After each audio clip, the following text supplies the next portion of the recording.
Shalom, selamat sore. Apa kabar Bapak Ibu sekalian? Jumpa lagi pada sore hari ini. Doa kami dari Batu, kiranya semua Bapak Ibu dalam keadaan sehat. Khususnya pada sore hari ini dalam acara kita Coffee Live.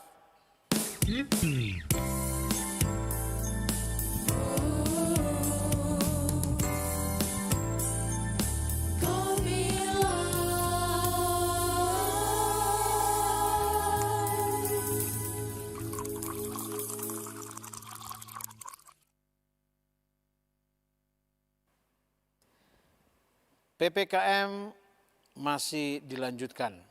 Itu berarti kita masih harus terus belajar taat.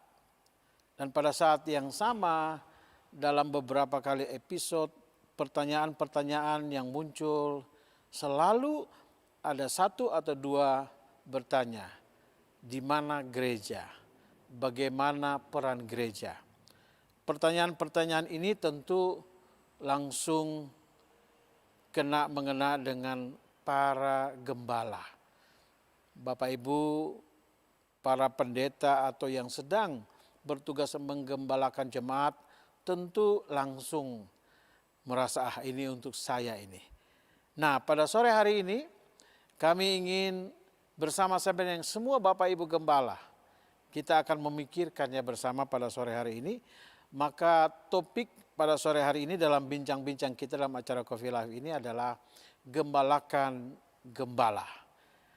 Nah, pastikan Bapak Ibu mengikuti acara sore hari ini, siapkan kopinya jangan lupa, supaya di setiap segmen kita sama-sama boleh menikmati kopi. Sebagaimana yang biasa saya sampaikan di setiap segmen, kita akan sama-sama menikmati kopi, karena tanpa kopi menurut acara ini tentunya kita akan tidak menemukan solusinya.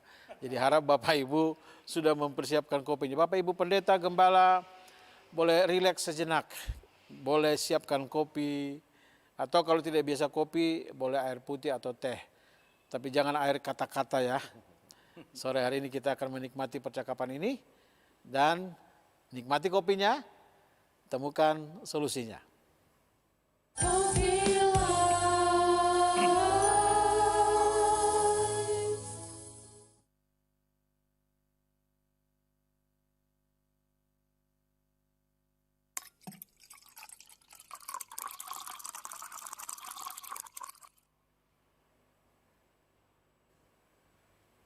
Berbicara tentang gembala itu berarti kita bicara tentang pemimpin. Seseorang yang diberi tugas untuk memimpin, untuk menggembalakan, untuk mengarahkan dan lain sebagainya. Kita akan mempercakapkan topik ini pada sore hari ini dan sudah bersama dengan saya di acara Coffee Live pada sore ini. Yang pertama saya perkenalkan Bapak Pendeta Dr. Roland Octavianus. Selamat sore Pak Roland. Selamat sore Pak. Pak, setahu saya Pak Gembala itu di Padang Gurun Pak. Oke. Jadi menggembalakan pendeta atau mempendetakan pendeta Pak? Nanti kita bahas Pak. Oke. Tahan dulu. Tahan dulu Pak. Ini kita sudah mau terjun langsung. Soalnya Gembala saya tahu saya nggak di sini Pak. Ada Itu dia. kandang.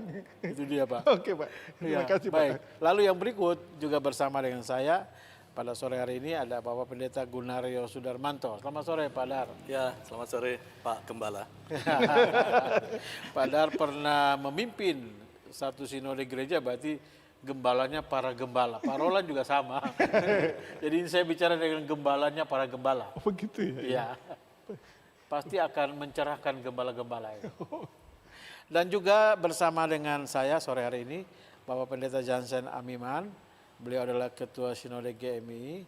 Ini berarti juga gembalanya para gembala. Selamat sore Pak Jansen. Ya, selamat sore Pak Pendeta. Iya, saya dipanggil pendeta, tapi saya juga gembala ini. Jadi mari kita sesama Gembalanya gembala. siapa? Ini gembalanya gembala. Iya, gembalanya gembala.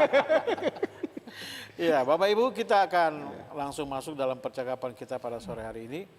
Jadi istilah ini tentu tidak asing di kalangan orang percaya, orang Kristen. Dan sore hari ini kita akan sama-sama mempercakapkannya. Sebenarnya gembala itu siapa sih? Pak Roland, saya mulai dari Pak Roland. Tadi Bapak sudah mulai, itu ada di Padang bukan di kota itu, Pak. Itulah, itulah. Buat saya begini, ada istilah yang menarik. Waktu saya mengajar di satu sekolah, mengajar tentang kepemimpinan. Terus ada pertanyaan menarik di situ. Pak, apa bedanya gembala, peternak, dan tour guide? Oke, gembala, peternak, dan tour guide. rohani. Tour guide rohani, oke. Keren itu pertanyaan itu. Saya pertama, ini orang ngeledek saya atau apa gitu. Tapi pertanyaan serius rupanya. Oke. Jadi gembala itu dia adalah guiding ya, dia memimpin. Pemimpin itu selalu memimpin, guiding dia. Iya. Kemudian dia harus menjaga dan melindungi. Yang ketiga, dia memberi makan. Untuk Ya, memberi makan. memberi makan. Memberi makan hal-hal yang bersifat moral, yang rohani. Jadi gembala memberi makan kepada dombanya. Iya. Jadi bukan gembala cari makan dari dombanya. Nah, itu yang masalahnya. Kalau peternak, Oke, ya. 3 itu diikutin, tapi ada tambahan. Oke. Dia yang berikutnya adalah dia manfaatkan itu domba-dombanya. Ini peternak nih ya. Dia peternak. Oke, ya. Kalau enggak kayak peternak ayam. Kalau dia ternak ayam lama-lama, kalau dia enggak jual, Iya, iya. dia mesti eksploitasi kan. Jadi dia dipaksa telur terus. Jadi ayam tuh, kamu telur tuh tiap hari. Telur terus. Jadi dia harus dieksploitasi, itu namanya peternak. Siap. Tapi yang menarik tour guide. Oke. Saya punya pengalaman ke Turki, lihat 7 gereja itu ya, yang sudah nggak ada lagi, tinggal 1 itu. Saya punya tour guide itu luar biasa kuasai hal ini, dia betul-betul kuasai. Dia bawa kita ke semua tempat, dia ceritakan tempat-tempat yang dalam kitab Wahyu itu. Saya kira dia lebih hebat dari para pendeta yang pernah khotbah tentang daerah itu. Selesai, turun, saya kasih tip banyak sama dia. Kan saya bilang, saya diberkati luar biasa. Terus saya undang dia, mau nggak kamu ngajar di tempat saya? Dia bilang, saya bukan orang Kristen. Bingung saya, wah, tour guide rohani ini. Saya kaget sekali. Jadi, Bapak tadi bicara, kok kuasai? My job, pekerjaan saya. Jadi saya dapat, Pak kan kasih tips saya banyak kan? Ya karena saya kan kerjanya bagus kan? Bapak sangat mendapatkan pencerahan luar biasa, iya. Pekerjaan saya. Jadi dia hanya satu, memimpin aja. Habis itu minta uang kita, selesai, pergilah kau mau jadi apa, kau pergilah kau. Nah ini yang menjadi menarik. Kenapa saya bilang ini menggembalakan pendeta atau mengembalakan gembala atau mempendetakan pendeta atau apa ini? Ini jadi hal yang perlu kita coba Tapi diskusikan. penjelasan Bapak ini saya sudah tersinggung ini. Kenapa tersinggung? Ini kan jangan sampai ini para gembala hanya pandai mengkomunikasikan Alkitab, tapi dia sendiri jangan sampai seperti orang itu. Nah karena apa? Kalau gembala, dia punya tuan. Oke. Dia itu hanya menjaga dombanya. Jadi dia hidupnya dari mana? Bukan dari domba. Oke. Dari tuan yang kasih makan. Oke. Sementara kalau peternak, dia makan dari itu, dia harus ternakan. Ayam dia harus makan itu, telur dan itu. Kalau enggak, Kalau dijual. tour guide, Tour guide juga sama aja. Tapi kok bayar, nanti kok dikejar ke situ. wah ini nanti sebentar lagi ada nanti gembala-gembala tour guide. Gimana Pak Dar? Perspektif Pak Dar tentang gembala ini. Iya, ini Ini menarik. Pak Roland sudah menggeliti kita ini. Iya, betul. Karena itu istilah yang metafor ya. Ya. Artinya diambil dari istilah yang dalam kehidupan sehari-hari itu merupakan realitas. Konteks orang Konteks Israel. orang Pak, ya. Israel pada zaman itu. Nah, ketika Alkitab ditulis dalam konteks mereka, penggunaan istilah-istilah diambil dari hidup sehari-hari itu. Nah, yang paling dekat adalah kehidupan para gembala.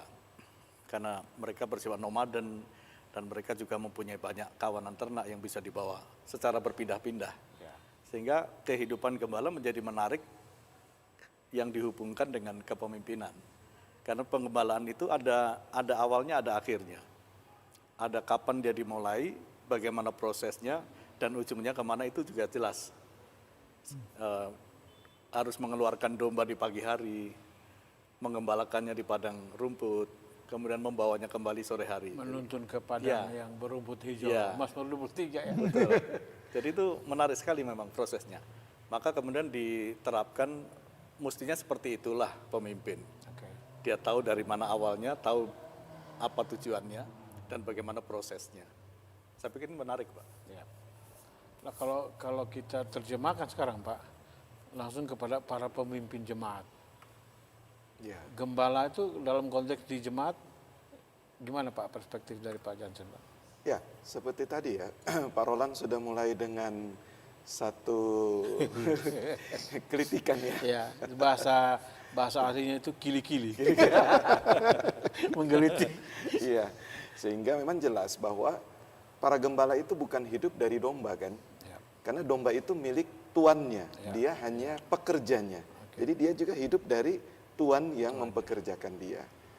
Nah, di satu sisi dia juga adalah pemimpin. Pak Darta disampaikan ya. Seorang gembala itu betul-betul dia adalah seorang yang harus tahu jalan. Maka domba ikut dia kan. Ya. Nah, seperti tadi Pak Ferdi sampaikan, Mazmur 23 ya.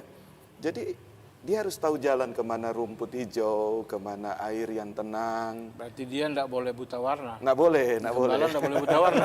Kalau rumput hijau kan mesti mana hijau, ini kuning semua. Nanti lihat kuning semua. Ini gambaran juga Iya, ya. iya, betul. Artinya dia tahu tentang menu yang baik Oke. untuk para domba.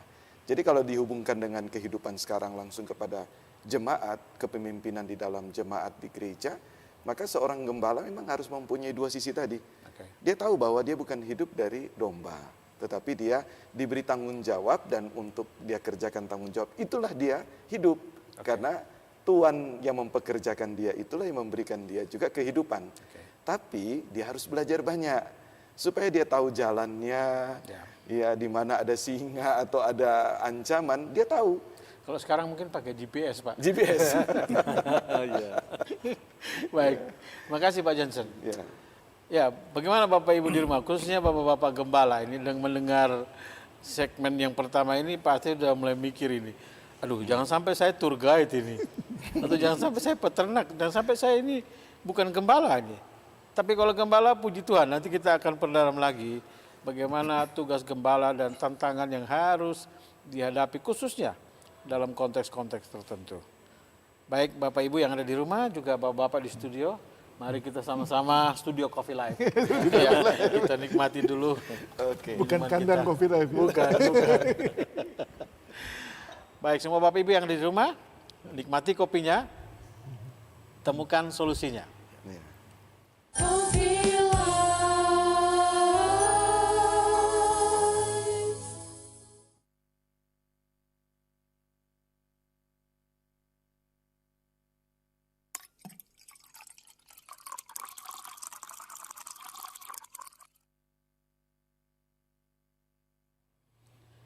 Nah, kita akan lanjutkan percakapan kita tadi, Pak Roland, Pak Dar, dan Pak Jansen.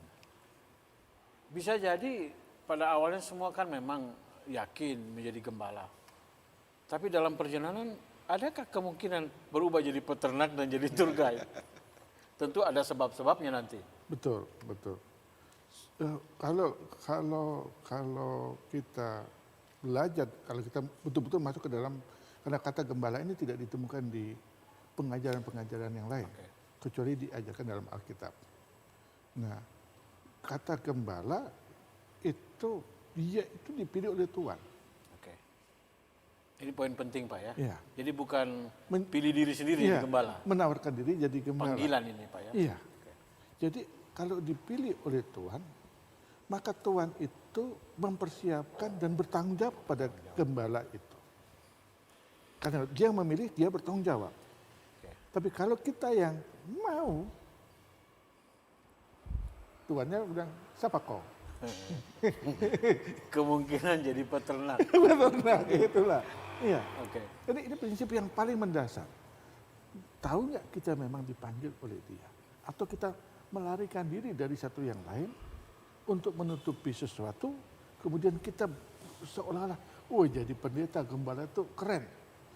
Di mimbar, berdiri, ngomong, orang datang banyak-banyak, terus segala macam. Dan seterusnya.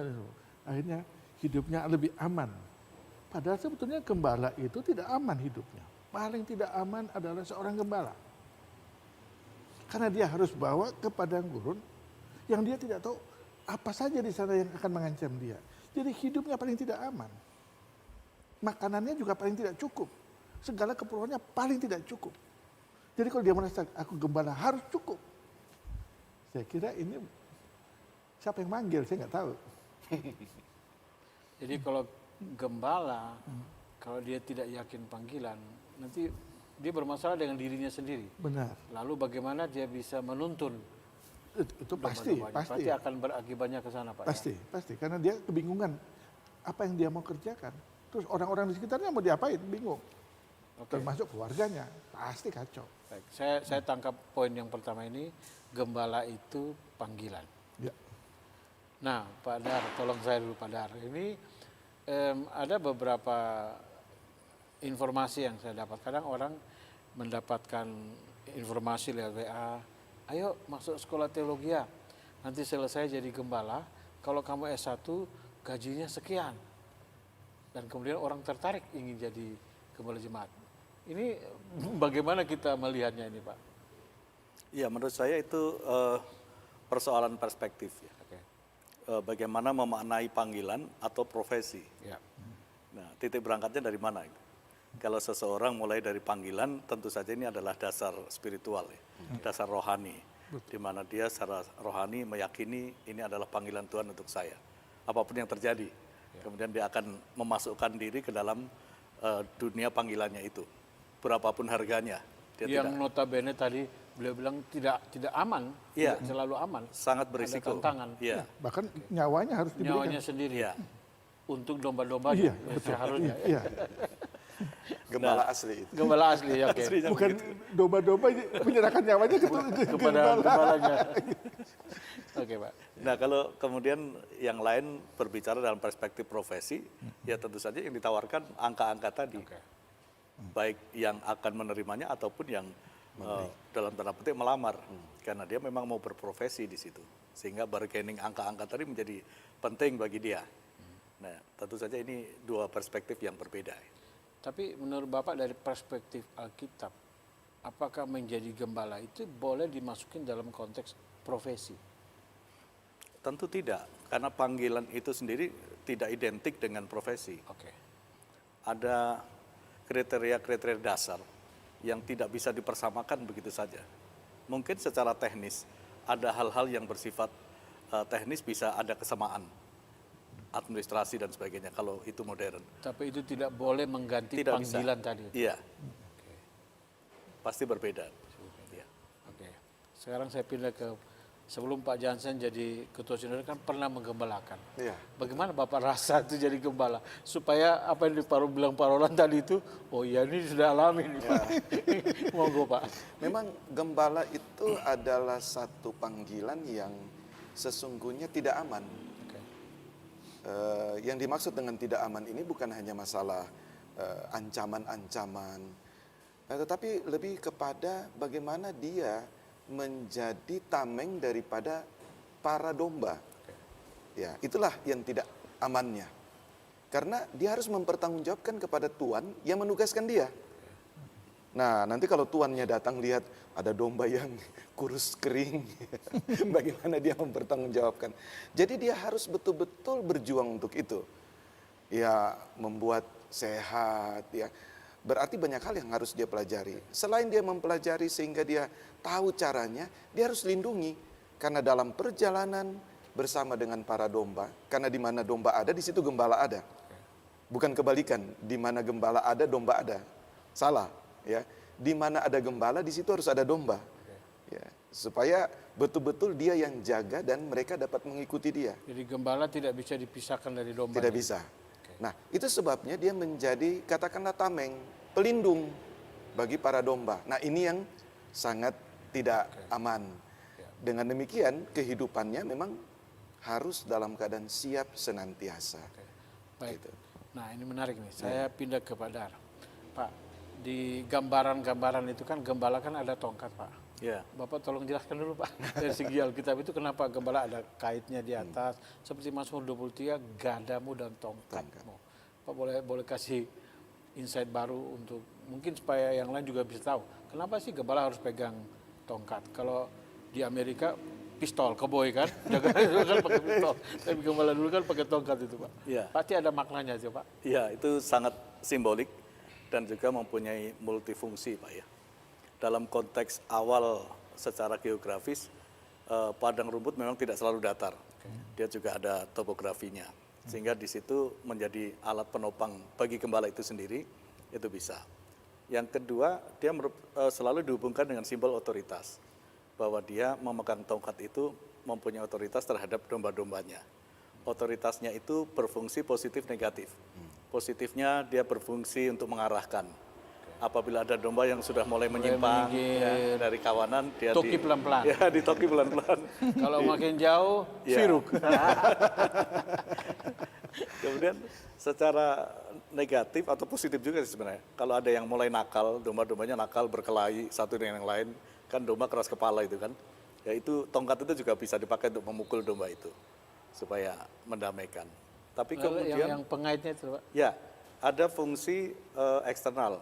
Fungsi eksternalnya itu ketika ancaman dari luar datang, serigala, singa muda atau apa ingin menyerang kawanan domba, maka gembalanya maju dengan tongkatnya itu untuk mengusir ancaman dari luar itu. Nah, tongkat yang lengkung di itu. atasnya bengkok itu berfungsi apabila ada dombanya yang hilang, tersesat, Terperosok Pak. terperosok di semak-semak atau di tebing-tebing, itu menjadi alat untuk mengait, Oke. Digae, mengangkat ya. kembali, digae untuk menyelamatkan. Oke. Itu tongkat gembala, Pak. Tongkat Iya. gembala. Kalau yang bukan gembala, tongkatnya pasti nggak ada pengaitnya, Pak. Lebih tajam mungkin. Tapi di situ juga yang pada waktu saya belajar di Israel, itu kenapa begitu waktu dia jalan, di situ dia gantung makanan dia. Oh iya. Betul. Dia pikul bawa makanan. Iya. Jadi domba tidak pernah makan makanan gembala tidak pernah makan makanannya domba. Nah ini menarik. Ini. Ah, ini lebih baik. Tidak saling makan. Kalau cerita yang satu kan makan makanan babi tuh, karena hilang. Iya. Ini kan tidak mungkin ya. Karena dia bukan gembala. Gembala makan rumput bagaimana tuh? Iya, makanya itu menarik. Waktu saya belajar itu menarik itu. Betul Pak. Ya. Untuk mengangkat, tapi waktu mereka berangkat itu, Oke. jadi kalau dia lapar, dia nggak potong tuh domba, dia makan itu. Iya. Sampai pulang. Nah susahnya kalau dia tidak bawa makanan, udahlah sembeli satu aja. Yang nakal ini disembeli aja Karena ya. tuannya kasih dia bawa. Ya, kasih bekal pasti. Tuan kasih bekal. Tuannya sudah siapkan. Bekal, iya. Nah ini Dan menarik. cukup. Cukup untuk dia makan Cukup satu hari untuk dia itu. makan, Cukup. Cukup. Oke. Jadi dia pasti jalan itu sudah dibekali. Iya. Jadi dia juga harus memanage tuh Pak. Betul. Jangan sampai baru berapa langkah disuruh makan kasih habis. Iya. Dia makan sama domba-domba suruh Akhirnya makan. kelaparan dombanya di. Atau diajak teman-temannya makan sudah rame-rame. Ah, ya. itu lagi. Itu juga Pak, Ya. bisa memberikan rasa aman kepada domba-dombanya. Iya betul. Maka kalau melihat tongkat itu dombanya merasa gadamu dan tongkatmu menghibur. Itulah yang menghibur aku. Ya. Oke.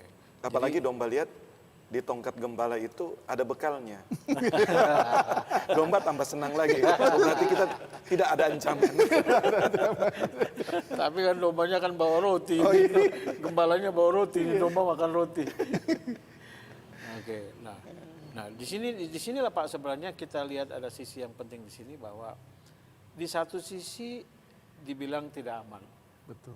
tetapi jaminan dia itu yang membuat dia nyaman. Walaupun situasinya bisa jadi tidak nyaman. Tidak aman untuk masalah nyawa dia. Oke. Tapi kalau untuk keperluan perut, dia sebetulnya tuannya bertanggung jawab. Ya. Ini masalah yang sangat berbeda. Ketidakamanannya bukan masalah perut. Oke.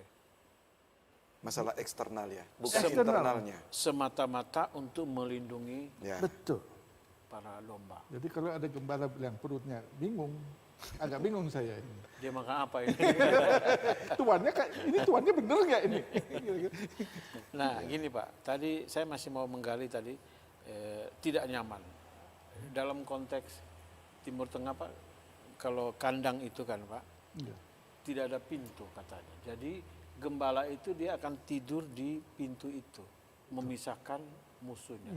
Nah, itu salah satu ketidaknyamanannya. Dia orang pertama yang akan berhadapan dengan serigala, bukan domba-domba. Betul. Itu betul. Karena itu Alkitab berkata, kalau pencuri itu diambil datang. Oke. Pencuri itu datang ambil. Atau ada di perjanjian baru bilang, gembala upahan. Kalau nggak diupahin, Ya. dia nggak mau tidur di situ. Terlambat transfer dia Artinya akhir bulan langsung WA ya. Yang itu saya nggak punya WA yang itu Pak. Langsung tanya bendahara, sudah kirim belum? Kenapa Bapak tanya? Ini nanti gembala tidak jaga domba-domba nanti berserakan ini. Nanti Nah, harimau itu, datang. itu peternak itu Pak. Itu. Bukan lagi gembala itu. Iya, iya. Gimana Pak? Betul, Betul ya? betul. Kalau gembala dia tidak akan bertanya tentang hal itu. Ya. Karena dia harus meyakini Tuhan yang mempekerjakan dia itu sudah tahu tanggal 31 besok sudah tanggal 1. Oke. Nah Pak ada pengalaman Bapak kan boleh bersaksi sedikit. Ya. Taruhlah yang Bapak pikul itu sudah habis. Ya. Tapi Tuhan siapkan. Boleh Pak sharing sedikit. Supaya para gembala di rumah juga, oh ternyata. Iya, betul. Jadi memang hidup dalam panggilan itu kunci pertama kan? Ya, panggilan. Karena meyakini yang memanggil itu setia, maka tidak akan mungkin terlambat. Mungkin kita merasa bahwa aduh ini sudah di ujung tanduk, tapi tidak akan pernah ya terlambat. Nah, kalau saya pribadi sendiri, ya kita pakai istilah kode-kode. Wah ini sudah ya tinggal hujan gerimis. Nah itu tandanya sudah mendekati habis. Tapi sudah tunggu sebentar lagi. Mungkin embun yang datang, menyegarkan dulu, baru nanti hujan deras. Masalahnya kalau musim panas kan Pak nggak ada hujan. Ya. Kalau yang begitu Pak, biasanya nanti akan ada aliran yang lain. Ya. Bukan dari atas, tapi dari samping. Ya. Sesama gembala mungkin.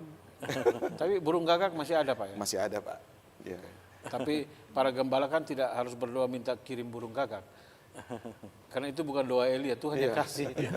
Tapi yang pasti Tuhan pasti Ya. memelihara. Gimana Pak Dar, boleh sharing pengalaman Bapak? Iya, jadi gembala-gembala atau pemimpin-pemimpin dengan dombanya itu mesti sama-sama punya perspektif bahwa si gembala ini pun sebenarnya di hadapan Tuhan dia juga sebagai domba. Oke. Jadi dia pemimpin itu juga dombanya Tuhan itu. Lalu orang yang dipimpinnya itu juga dombanya Tuhan. Nah, kemudian si pemimpin ini sebagai gembala juga memberikan orientasi kepada para dombanya itu kita sama-sama berharap kepada gembala agung kita. Nah, di sanalah krisis itu dapat selalu ada solusi-solusi ya. Wah ini berarti repot juga ini kalau salah mengarahkan ini rame nih Pak ya. Karena firman Tuhan bilang gembalakanlah domba-dombaku, Iya, bukan dombamu. iya, Berarti ya keperluan kita sama-sama pasti dicukupkan. iya. Ya itulah, itu dasarnya. Oke. Kalau kita tahu panggilan kita menggembalakan, karena dia panggil untuk gembalakan domba-domba itu, maka itu sangat jelas.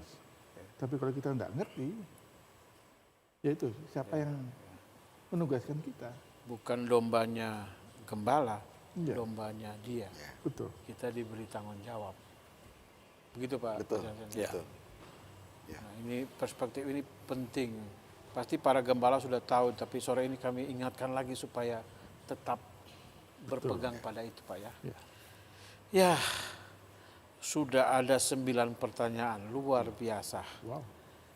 Baik, sebelum kami menjawab semua pertanyaan, Bapak-bapak yang ada di rumah, ibu-ibu yang mengikuti Coffee Live pada sore hari ini, mari kita nikmati lagi minuman yang sudah disiapkan. Harap di rumah juga sama dengan kami. Mari Bapak-bapak. Ya.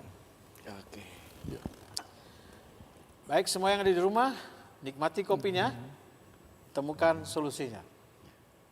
Coffee Life.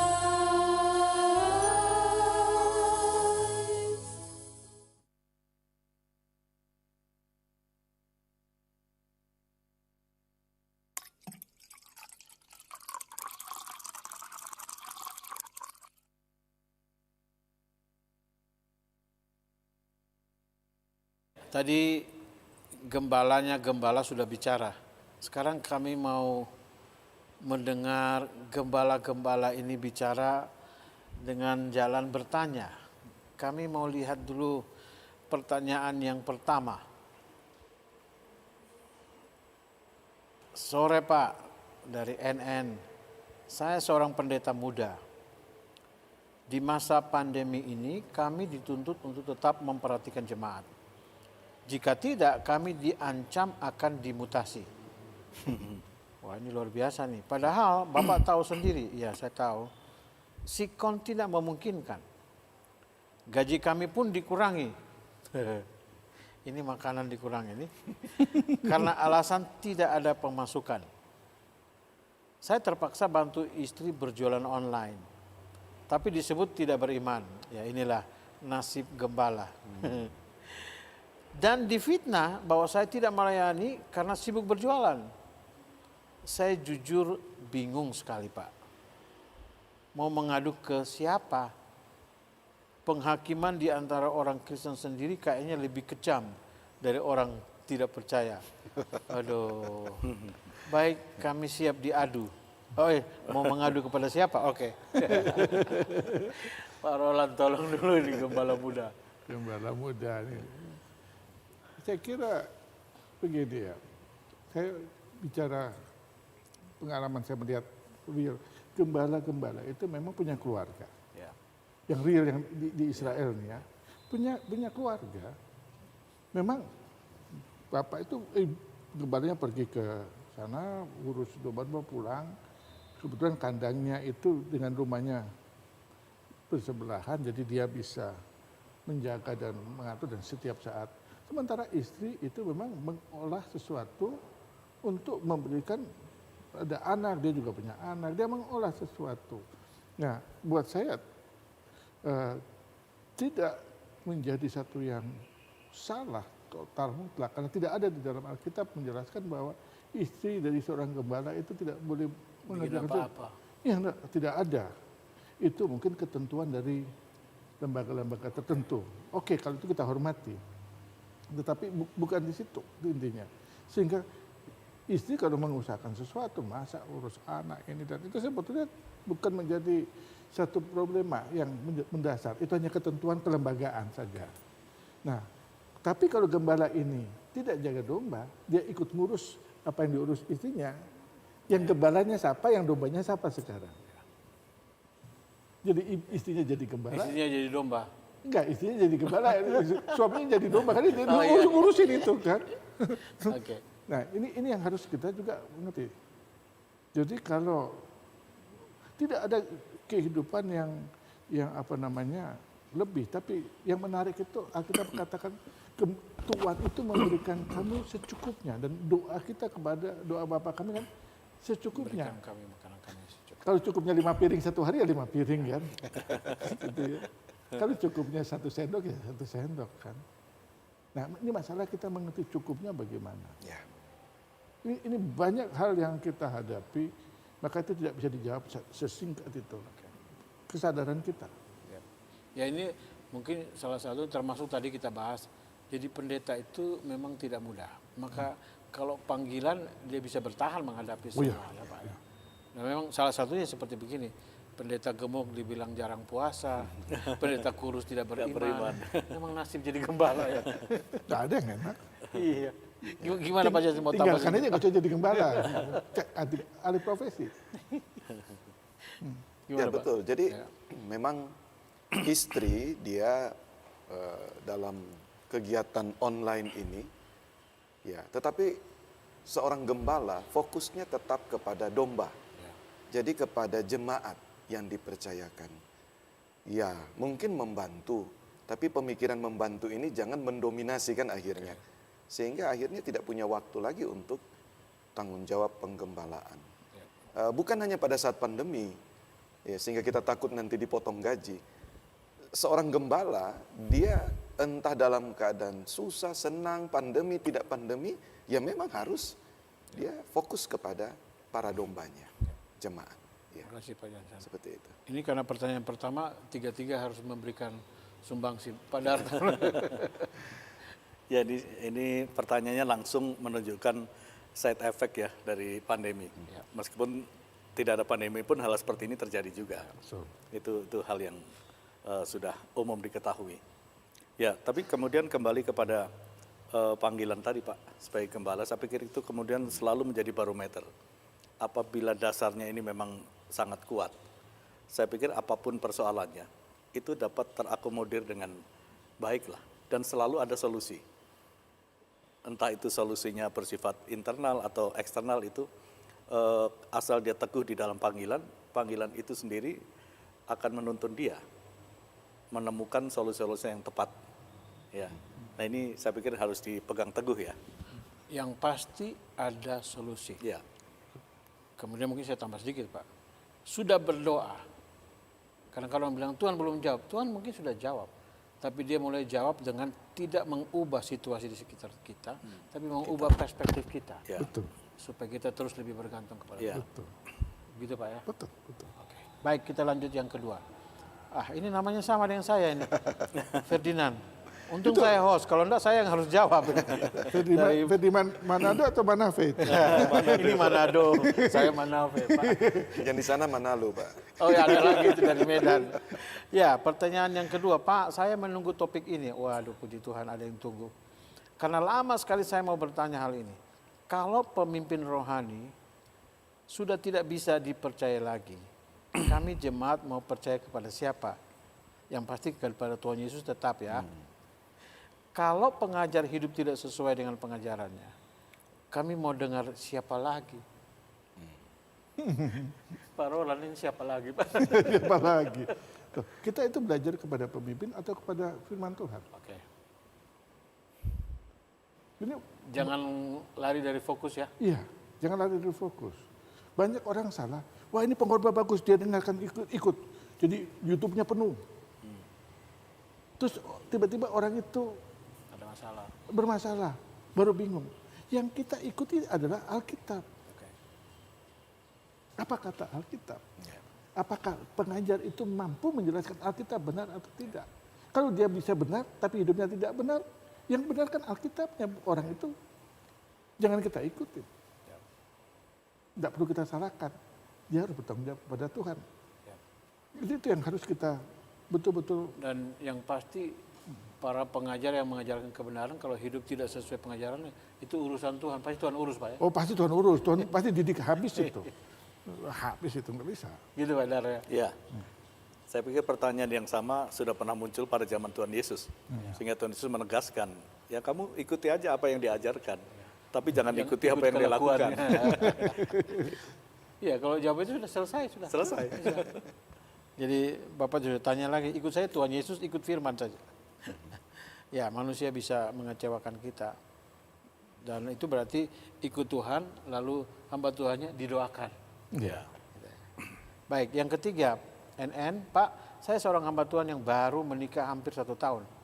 Saya sudah melayani di jemaat selama 3 tahun dan saya menikah dengan pemuda dari jemaat. Mungkin pemudi. Pemuda. Mungkin ini Pemudi perempuan. mungkin. Pemudi ya. N-nya perempuan. Ini pendetanya mungkin wanita ya. Iya, wanita. Menikah dengan pemuda dari jemaat yang saya pimpin. Saya sangat bergumul dengan temperamen Ini istri. istri. Oh, ini laki. Laki. Oke. Berarti laki menikah dengan putri Pemudi maksudnya. jemaat yang memimpin. Oke. Ayahnya salah satu jemaat yang kaya dan selalu memberikan persepuluhan dalam jumlah sangat besar. Tiap kali kami berselisih paham, selalu dia mengancam akan pulang ke rumah orang tua. Wah ini ada lagunya nih, untung nggak ada Pak Freddy. Saya sangat frustrasi karena takut dianggap tidak bisa menggembalakan istri. Saya sendiri pun merasa perlu digembalakan lagi untuk menjadi kepala keluarga. Saya mau bertanya, apakah perlu ada lembaga khusus yang melayani para gembala seperti saya ini? Pak Johnson. Kalau yang dia tanyakan perlu ada lembaga khusus, perlu Pak. Karena seorang gembala itu seperti awalnya percakapan tadi, Pak Roland katakan memang hidupnya dalam keadaan ada banyak ancaman. Jadi perlu ada lembaga khusus yang memperhatikan apakah dia sudah keluar jalur, sudah tidak fokus, atau ada masalah-masalah internal yang akan mengurangi kemampuannya dalam menggembalakan. Jadi kalau hanya bertanya tentang perlu ada lembaga khusus, ya kalau saya memandang perlu. Mungkin dalam sinodenya. Ya, kalau sistem sinodal berarti Ya. dalam sinode itu kan ada yang bertanggung jawab Membidangi, gitu ya, ya. membidangi personalia. betul, atau pastoral para gembala. para gembala. Sehingga di situ bisa ada komunikasi. Mungkin ada mentoring untuk para gembala yang sedang menghadapi kondisi begini. Ya. Ya, apalagi ternyata mertuanya adalah majelis jemaat yang paling banyak memberi perpuluhan ya. Nah, kita nggak tahu tentang sistem gerejanya. Kalau itu perpuluhan langsung kepada gembala, ya ini berarti yang mensupport mertua jadinya. Kalau sistemnya ke bendahara jemaat, ya masih lebih aman ya. Dia tidak bergantung kepada support yang dari mertua, tetapi dari gereja yang mensupport dia. Baik. Ya. Ada tambahan? Bu? Ya, saya membaca kitab, saya belum temukan kata kalau suami kepada istri itu dia menggembalakan. Tapi dia mengasihi.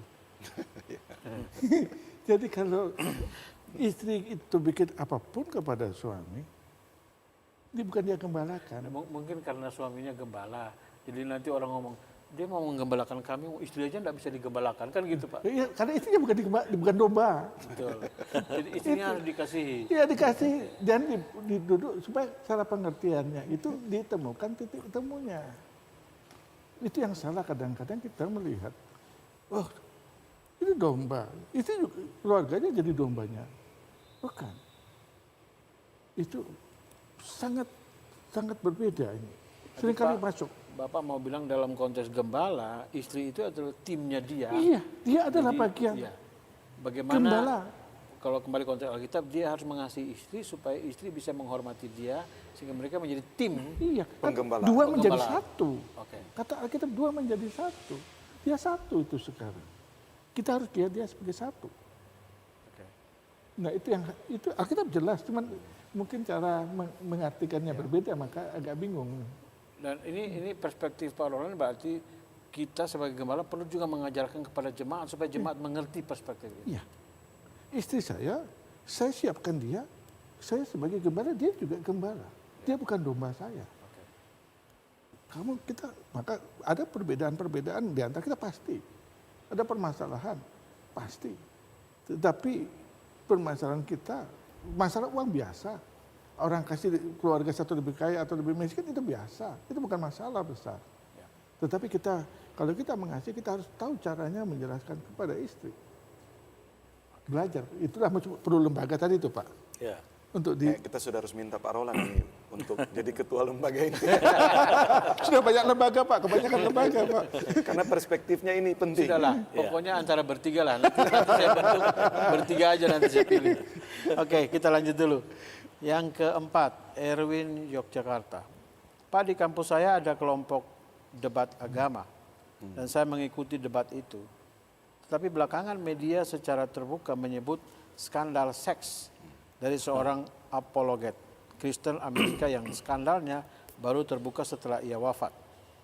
Pertanyaan saya, mengapa bisa terjadi seperti demikian? Di mana secara kognitif ia menguraikan prinsip-prinsip kebenaran secara luar biasa, tapi secara afeksi dia tidak bisa melakukannya. Apa sebabnya? Dan bagaimana orang percaya harus bersikap menghadapi hujatan akibat ulah pemimpinnya? Pak Dar boleh, tolong Pak. Ya, ini kira-kira apologetnya kita udah tahu lah ya. Iya. Karena sudah sangat dikenal Betul. mendunia ya. Ya. Nah, itu sebuah fakta. Kalau dalam teologi kita belajar ada yang namanya ortodoksi sama ortopraksi.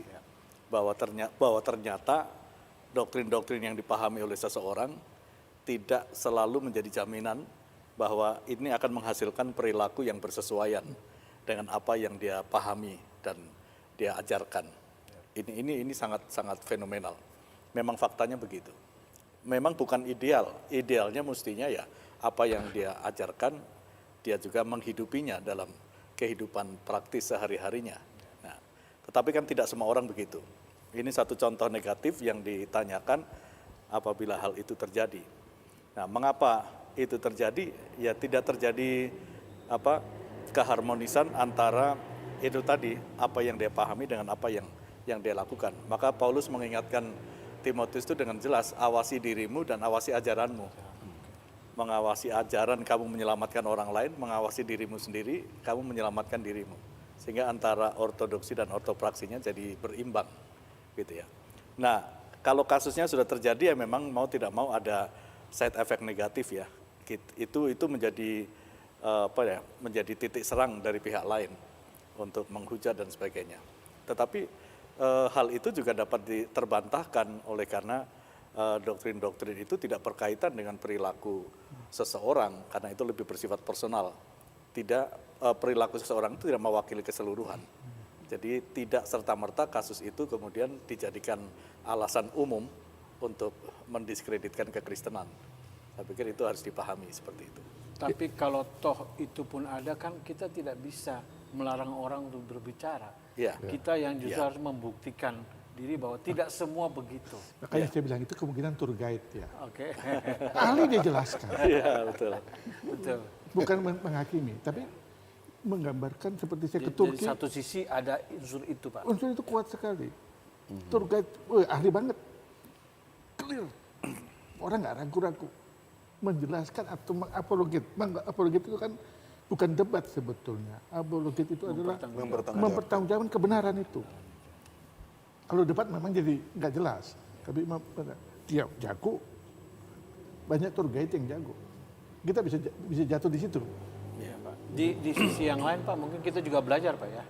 Kita boleh mengidolakan, tapi juga jangan sampai kita mengkultuskan. betul. Nah, kalau kayak begini-begini, kan repot juga ya. Betul. Ini berarti perlu banyak doa syafaat untuk orang-orang seperti begini. Iya. Buat kita juga. Iya, kita juga jangan sampai ke sana, Pak. Ya, kita yang pertanyaan yang kelima, NN, Shalom Pak, saya seorang pendeta, suami saya orang awam. Beberapa waktu lalu suami saya dipergoki oleh bekas jemaat saya yang bekerja sebagai bellboy hotel. Berita ini sudah berkembang sangat luar biasa di jemaat. Yang saya mau tanyakan, apakah salah jika saya mengundurkan diri dari pelayanan? Atau saya harus tinggalkan suami? Saya sangat dilematis. Kami perlu penggembalaan, tapi saya malu. Jawabannya sederhana. Anugerah Tuhan itu selalu lebih besar dari masalah siapapun. Itu kunci.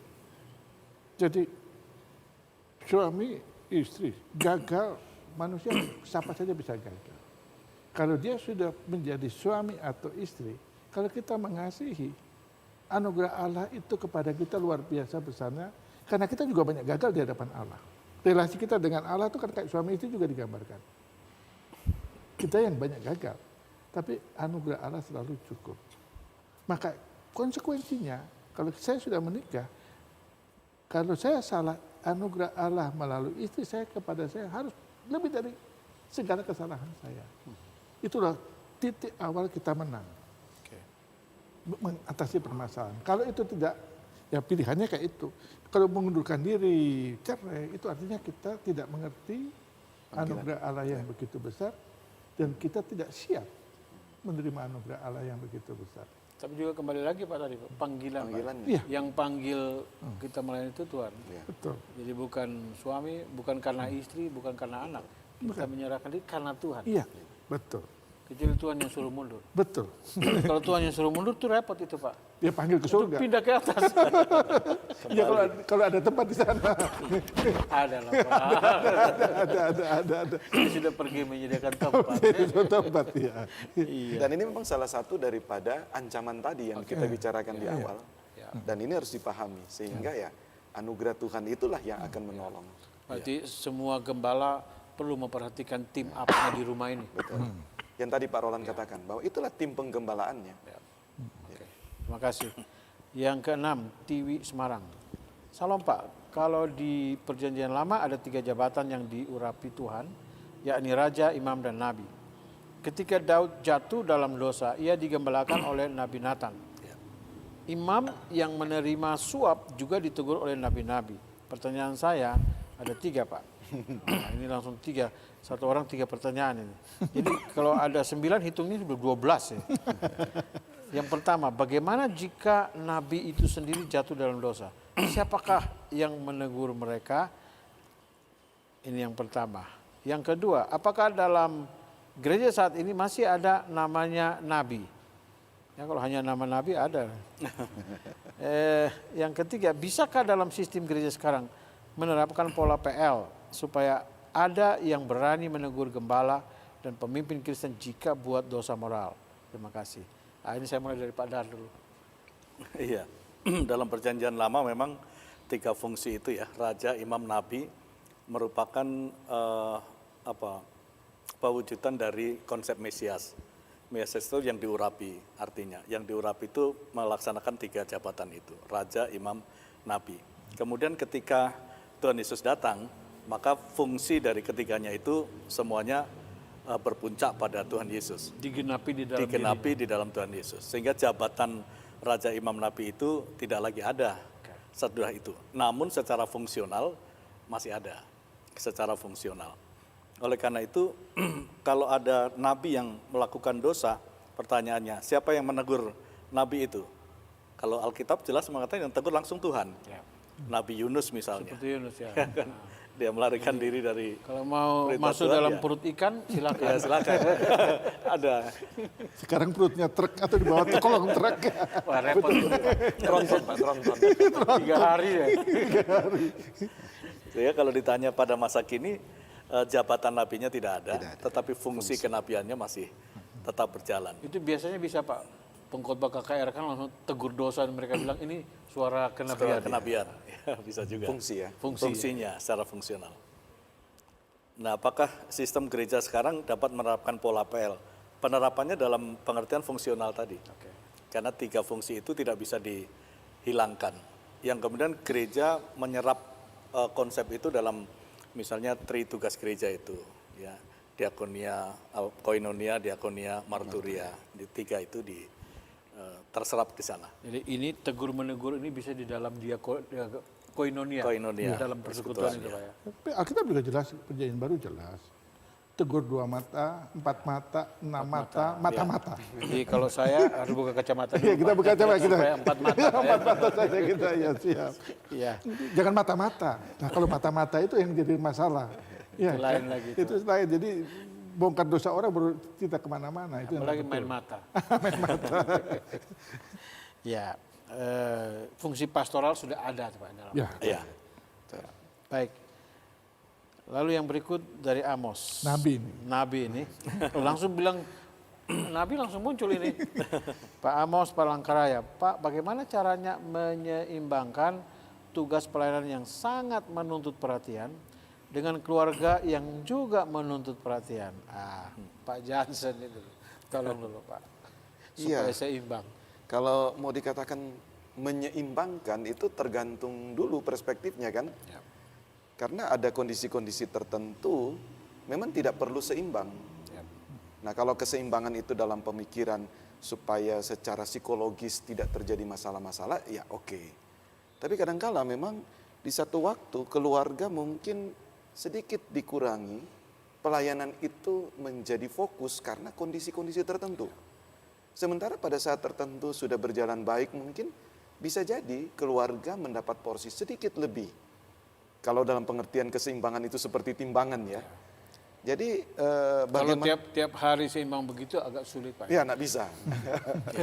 Nggak bisa. Jemaat berteriak, anak juga berteriak. Iya, seolah-olah semua dipikul kan. Nah, kadangkala kita memang pengertian keseimbangan ini. Wah ini kalau kayak gitu makanya itu cepat mati Pak. Iya. Bisa stroke itu. Makanya kalau ada suami istri itu pandai mengatur, membagi tugas Betul. dan saling mempercayai. Mengatur ritme Iya, ya. mengatur ritme itulah Iya. fungsinya. Maka mereka bukan domba itu, mereka sama-sama gembala. Kita Tim. aturlah. Tim. Team up-nya itu ya. Kalau tidak bisa atur ya itu masalah. Itu ya perlu lembaga tadi itu Pak Jansen ketuanya, saya sekretarisnya lah. Pak bendaharanya Pak. Saya enggak mau jadi bendahara Pak. Ini apa namanya? Penyokong dananya Pak. Sponsor. Sponsor. Iya. Begitu ya Pak Amos ya. Yang ke-8, Salam Pak. Saya sangat tertarik dengan topik ini, puji Tuhan. Saya seorang gembala, tapi sedang sangat bergumul. Selain karena pandemi, saya dan keluarga diancam akan diskorsing dari tugas sebagai gembala karena satu anak saya terlibat narkoba dan dipenjara. Dan kakaknya pemain band metal yang penuh tato. Saya betul-betul frustrasi Pak. Bagaimana menyelamatkan status saya sebagai hamba Tuhan? Dan bagaimana saya sendiri juga perlu pertolongan menghadapi anak-anak saya? Ah, ini yang jawab cocok Pak Roland. Pak Roland pernah punya pengalaman begini. Betul. Hamba Tuhan itu bukan status. Oke. Jadi kita tidak perlu pertahankan. Hamba Tuhan itu adalah kepercayaan yang memanggil kita. Ya. Kalau status itu beda. Kita sebagai hamba Tuhan, kita dipercaya oleh yang manggil. Anak-anak itu adalah warisan Allah. Itu milik Allah dititipkan kepada kita. Ketika anak-anak kita mengalami hal yang demikian, kita berkomunikasi kepada yang memimpin. Memberikan kepercayaan kepada kita. Meminta dia memberikan kemampuan saya menangani, menolong. Berapa lama waktunya, itu bukan urusan kita. Bukan urusan kita. Tetapi urusan dia yang akan menata kembali. Karena itu anak adalah warisan milik Allah. Itu milik Allah. Karena itu anak bisa waktu itu diambil, bisa terus biarkan kondisi kita bertanggung jawab memang untuk mendidik dan itu. Pada satu titik kita tidak mampu. Ya. Karena kondisi tertentu kita tidak mampu. Kita tidak gagal. Kita tidak gagal. Nah ini Pak, ini sebenarnya pertanyaan ini banyak yang saya juga temukan mirip Pak. Jadi kalau sudah ada anak yang gagal, saya tidak mau melayani lagi. Percuma saya melayani kalau anak saya seperti begini.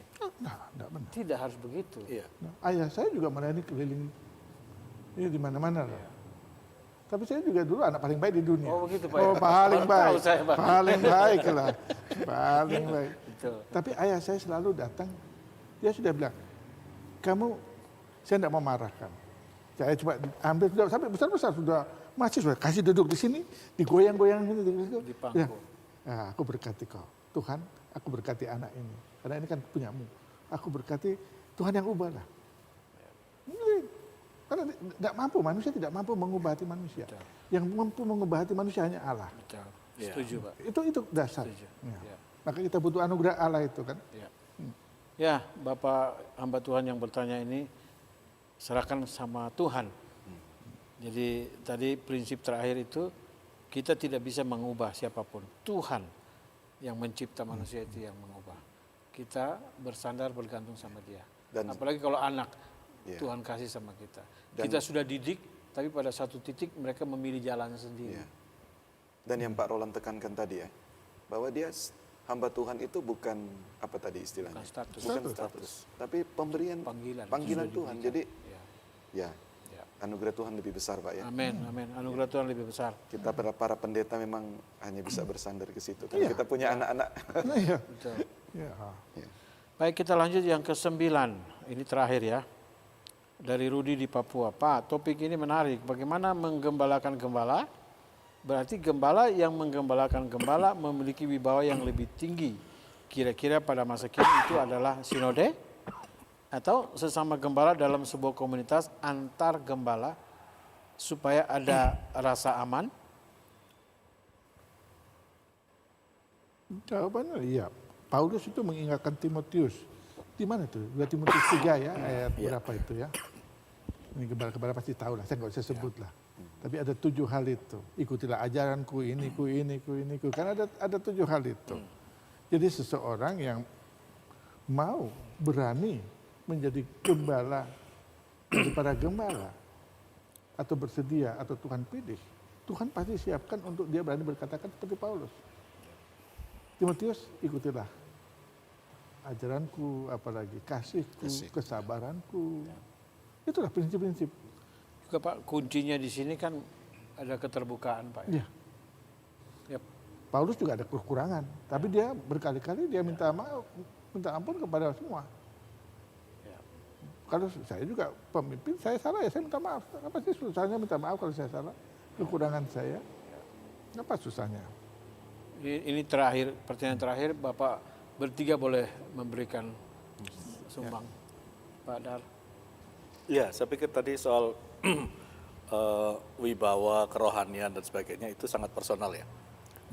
Tidak selalu sih berbanding lurus dengan struktur yang ada. Tidak selalu. Apabila kemudian mau diterapkan dalam struktur sinode misalnya, itu ya itu secara struktur bisa saja. Tetapi dalam prakteknya ternyata tidak selalu demikian. Betul. Ya. Dan memang yang paling bagus kalau persekutuan di antara sesama gembala ini mungkin lebih pas. Iya. Sama rasa toh biasanya lebih terbuka. Ternyata kita sama. Nah, bisa saling menguatkan. Betul. Gimana Bapak Ketua Sinode? Ya, karena kadangkala sinode terlalu jauh. Oke. Sementara rekan-rekan yang mungkin dekat itu kan lebih memahami situasinya, lebih menghidupilah keadaan daripada sesama rekan. Mungkin di sinode hanya mendengar-mendengar tapi tidak tahu kondisi yang sesungguhnya. Ya.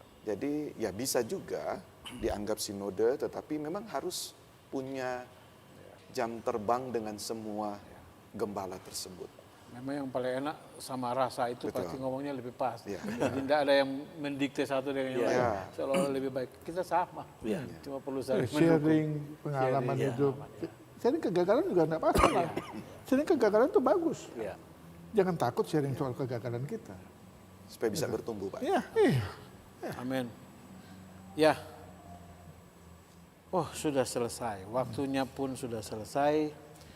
Ya, Bapak Ibu para gembala yang kami kasihi dalam Tuhan Yesus, terima kasih untuk kebersamaan sore hari ini. Boleh saya terjemahkan lebih luas, gembala bukan hanya yang menggembalakan jemaat di gereja. Di rumah mungkin bapak-bapak itu menjadi gembala di rumahnya sendiri. Kiranya percakapan sore hari ini menolong kita. Tidak ada orang yang sempurna. Yang ada adalah mereka yang sedang menuju kepada kesempurnaan. Dalam perjalanan menuju kepada kesempurnaan itu ada jatuh dan ada bangun. Tapi lebih bagus jatuh dan bangun. Jangan jatuh dan tertidur.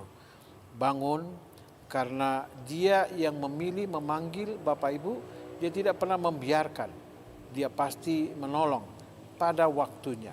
Sebab itu apapun pergumulan Bapak Ibu sebagai gembala, khususnya yang dipanggil khusus menggembalakan jemaat-jemaat tertentu. Ingat, istri adalah bagian tim penggembalaan. Dan biarlah firman Tuhan sebelum kita sampaikan kepada jemaat, kita praktekkan duluan. Mengasihi istri kita, dan sehingga ibu-ibu juga menghormati suami.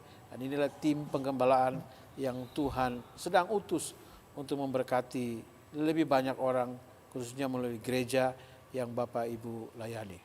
Mungkin saat ini Bapak Ibu sedang bergumul, sedang bingung, tidak ada tempat yang lain. Kembali kepada Dia yang sudah memanggil Bapak Ibu. Tapi jangan lupa, mungkin ada rekan hamba Tuhan di sekitar, bisa diajak bersama-sama. Ini saatnya saling menopang satu dengan yang lain dalam pelayanan penggembalaan. Doa kami percakapan ini menguatkan Bapak Ibu, mencerahkan dan menolong Bapak Ibu untuk menatap hari esok dengan lebih berharap kepada Tuhan dan percaya selalu ada jalan keluar di dalam Tuhan. Oke, kita akan akhiri percakapan kita sore hari ini. Masih ada kopi yang harus kita selesaikan. Mari Bapak-bapak semua yang ada di rumah, nikmati kopinya, temukan solusinya.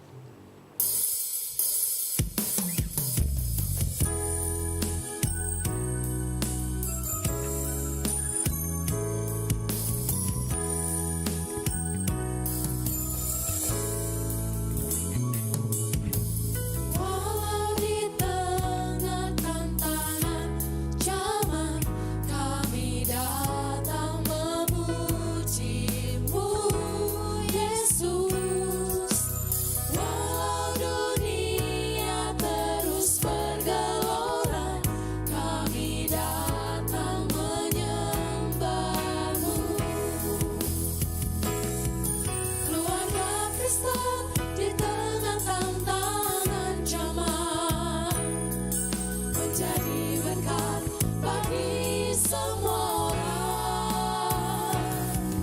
Memberitakan kabar baik, menyatakan kasih-Nya, agar dunia melihat Kristus dalam kami.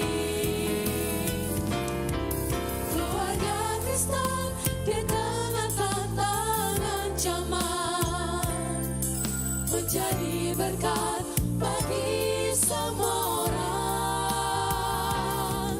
Memberitakan kabar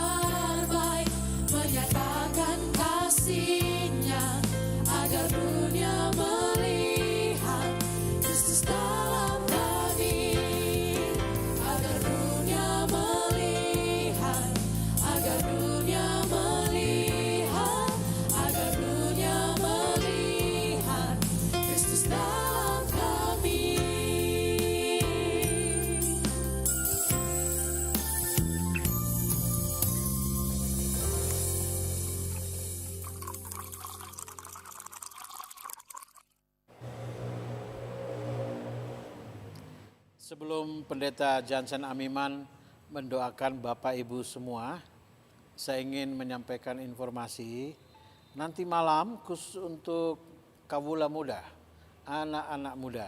Jangan lupa jam 7 malam dalam acara kita Cemilan, cerita milenial anak muda. Malam ini mereka akan membahas ya masih tentang love lah, love, cinta Indonesia dalam rangka ulang tahun negara kita yang ke-76. Orang muda malam ini akan bicara tentang cinta kepada Indonesia tentunya, bagaimana mencintai negara kita Republik Indonesia.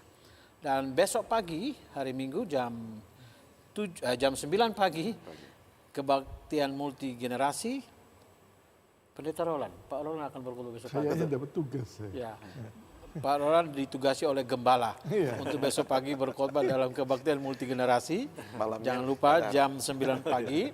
Kemudian malamnya Pak Darmanto juga diberi tugas. Ini gembala-gembala dapat tugas langsung besok.